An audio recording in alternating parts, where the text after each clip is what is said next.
Imagine the weight of a single stone in your hand, the only thing you own as the forest swallows you whole. No knife, no tarp, no matches, just this sharp piece of rock and a full day ahead. The question burns in the back of my mind. Can a simple stone keep me alive through hunger, cold, and darkness? Stay with me, because we're about to find out. Welcome back to the channel. I'm out here in the heart of this dense woodland, the trees towering like ancient guardians, a small creek whispering nearby. I've stripped away every modern convenience, leaving only this stone and the knowledge passed down through generations. Over the next 24 hours, I'll have to turn that stone into a cutting edge, a fire starter, maybe even a digging tool, and use it to meet every survival need. If you've ever wondered how our ancestors survived with nothing but rock, you're in the right place. First, I need to assess the stone. It's a piece of flint, dark and glassy, the kind that breaks with a conchoidal fracture, perfect for creating a sharp edge. Not every rock will do. Quartzite or basalt would be far too brittle or too dull. I walk a short distance to find a partner rock, a heavier basalt that will serve as a hammer, and a softer sandstone that will act as an abrasive. Holding the flint in my palm, I strike it against the basalt at a low angle, listening for the crisp snap of a flake breaking away. The first strike sends a thin, translucent piece flying, and I feel the thrill of the first success. Now comes the delicate work of pressure flaking. I wedge the flake against the edge of the flint, applying steady pressure with the tip of the basalt hammer. Each gentle tap removes a tiny sliver, gradually shaping a thin, razor-sharp blade. The process is slow, each movement deliberate, because a single misstrike could shatter the whole piece.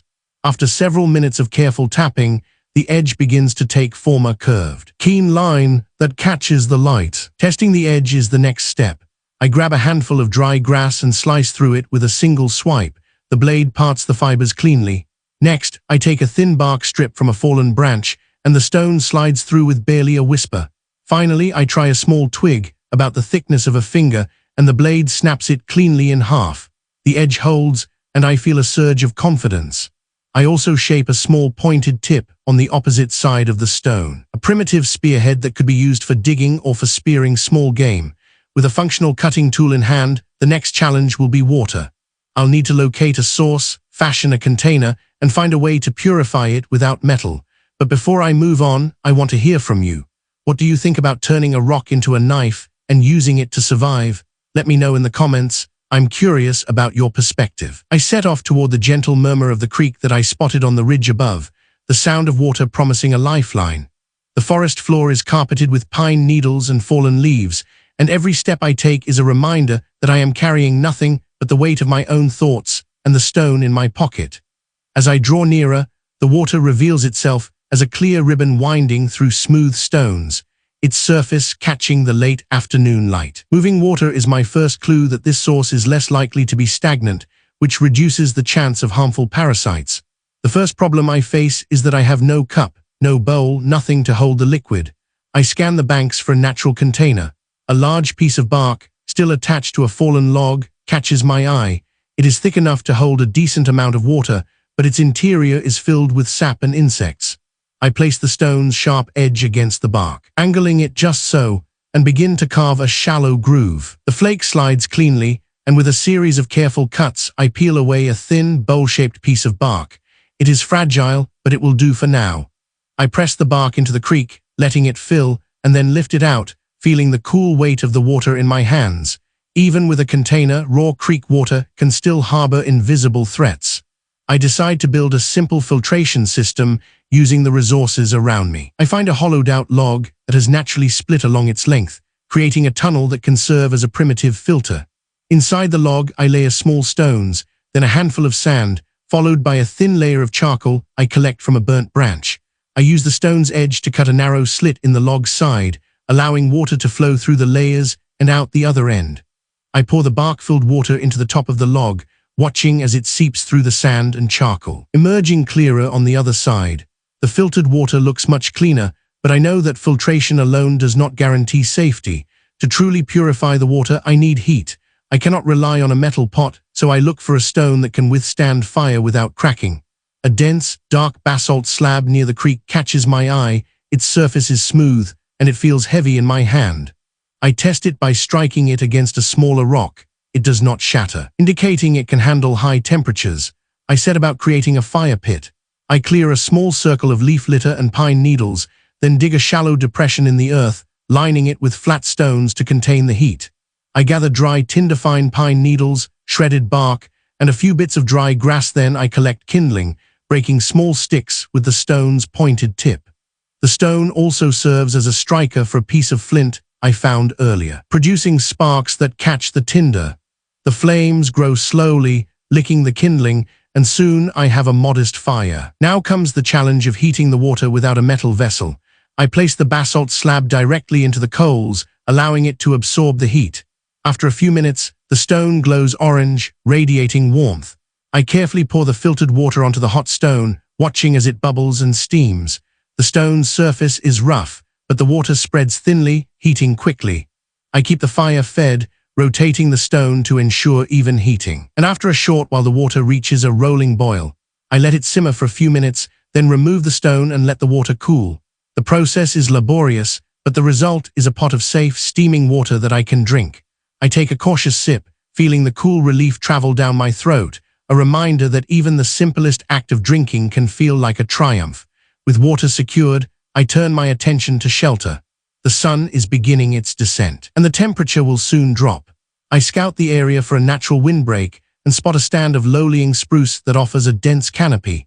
Near the base of the trees, a fallen spruce trunk lies across a shallow depression, forming a natural ridge. I decide to build a lean-to shelter using the trunk as a backbone. I use the stone's edge to notch the trunk, creating a groove where a sturdy branch can rest. I then locate a long, flexible pine branch, bend it gently, and wedge it into the notch, forming a sloping roof. To reinforce the structure, I drive smaller sticks into the ground on either side, using the pointed tip of the stone to dig shallow holes and then lever the sticks into place. The roof is modest, but it will keep rain off my back and block the wind. The floor of the shelter needs insulation from the cold ground. I gather a thick layer of pine needles, dry leaves, and soft moss, spreading them across the base of the lean-to. The moss is especially valuable. It retains heat and provides a cushion against the damp earth. I also line the interior with a few pieces of bark I have peeled, creating a makeshift floor that adds a barrier between me and the cold. The shelter is not a masterpiece, but it is functional, and as night approaches, I feel a sense of security in the small space I have crafted. Now I must address the need for warmth through the night. The fire I built earlier is still smoldering, but I need to keep it alive without letting it consume all my fuel. I gather a bundle of dry twigs and small branches, arranging them in a teepee shape over the fire pit. Using the stone's edge, I split a few larger sticks to create kindling that catches quickly. I tend the fire, adding pieces as needed, and use the stone to stir the coals, ensuring an even burn. The flames dance, casting a warm glow that reaches the shelter's walls. I sit on a bed of moss, feeling the heat seep into my muscles, and I take a moment to reflect on how far I have come with just a single stone. Food is the next hurdle. The forest offers a variety of edible resources, but I must be careful to avoid poisonous plants. I recall that the bark of certain spruce trees can be boiled to produce a starchy, edible mush. I locate a young spruce sapling, carefully cut a thin strip of bark with the stone's edge, and set it aside. I also find a handful of wild berries, small, deep blue fruits that look ripe. I know that some berries can be toxic, so I test a single one by crushing it, tasting a tiny amount, and waiting for any adverse reaction. After a few minutes pass without issue, I gather a modest handful, confident that they are safe. To make the bark edible, I need to soften it. I return to the fire, placing the bark strip on the hot basalt slab, allowing it to steam and become pliable. Once softened, I tear it into small pieces and mix it with the boiled water I have stored in a hollowed stone bowl I fashioned earlier by carving a shallow depression into a larger rock. The mixture thickens into a simple porridge. I add the berries on top, their sweet juices seeping into the mush. The meal is humble, but it provides the calories and morale boost I need to sustain me through the night. As the stars emerge, the forest comes alive with nocturnal sounds, crickets chirping, an owl hooting in the distance, the rustle of small mammals in the underbrush.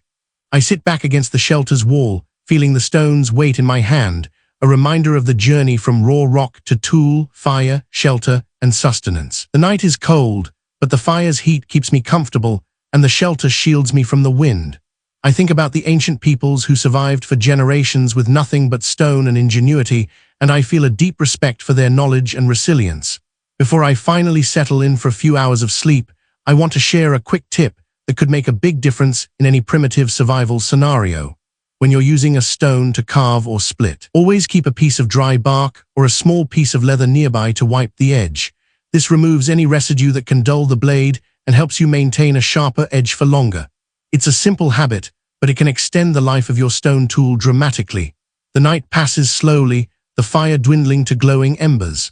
I add a few more twigs to keep it alive, then wrap a thin layer of moss around the stone, protecting it from the cold night air. I lie down on the moss-lined floor, feeling the earth's subtle vibrations, and I let my